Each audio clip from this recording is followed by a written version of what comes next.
We've got 7 defensive tackles, and I'm going to tell you about them. Tell you what I like about them, rank them. These are the 7 who are considered best in the league. I've got Chris Jones, Jalen Carter, Christian Wilkins, Quinnen Williams, Dexter Lawrence, Derek Brown, and DJ Reader. A rough consensus on the top 7 in the league. Here's what I saw on film. I've got DJ Reader at 7, probably for reasons you would assume. He's not super flashy. He's a big guy, 335 pounds. He's a very traditional defensive tackle. If they're playing in a 3, he's going to play the nose in the middle, plug those gaps. And that's my type of guy, to be honest with you, but I couldn't put him ahead of the guys in front of him with the lack of twitch to give pass rushing value. But his main skill is to just stay right where he is and not let anyone move him. He doesn't jump off the screen at you, but it's very, very valuable. The next one's probably a bit controversial. I've got Chris Jones at 6. This guy's more along the Aaron Donald style. He's an excellent pass rusher. He is very explosive. He's a bit like an edge rusher, like he's very long, very tall, but with that lacking a bit of thickness and does get moved. And if I'm building a defense, I want my defensive tackle to be a guy that you are not moving. I want it to be everyone around them feels good, the edge rushers feel good, the linebackers feel good, because the guys in the middle, there's no gaps there. So weirdly, the amount of pressure he's generating, I'd feel better about it if he was doing it as an edge rusher.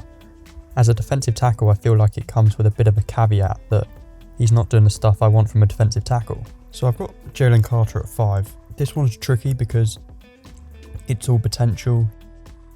He has unreal twitch for a guy who's 314 pounds, and look at the way he bends here off the edge. He seems a bit more upper body strong than lower body powerful, and I don't love that in a defensive tackle, but that's being a bit nitpicky. Like, he does get moved a little bit, but not the way that Chris Jones does as it happens. I want him to lead with his hands a bit more. He does this thing that some of these guys do where he's leading just with his head basically, because he just thinks he can win with pure willpower, probably because he has been able to at college and probably at high school presumably.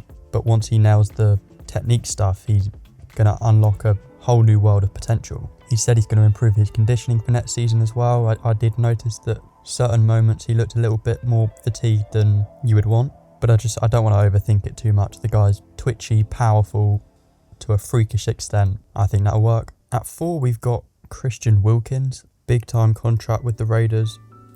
With a position like this where there's not too many statistics that people lean on, they tend to go to PFF grades, and Christian Wilkins' PFF grades haven't been the best, and I think I can see why, because if you look at the way he's being used, the things he's being asked to do, he's being asked to exploit gaps around the outside like an edge rusher, and he's being used on stunts and twists, and he's good at that, but that's not going to be as effective for your PFF grade as just lining up and trying to get to the quarterback. He's a bit thin in terms of his bodily structure, a bit like Jalen Carter, but I think he's a well-balanced player in terms of being stout and being explosive. He's definitely twitchy, but I also think he's powerful. And not just powerful, but I struggle to find terminology for it, but whatever the word is for, you can't move him out the way. So this is where we move into a sort of new category of guys, I guess. This is the Elite 3, starting with Quinnen Williams at 3. This is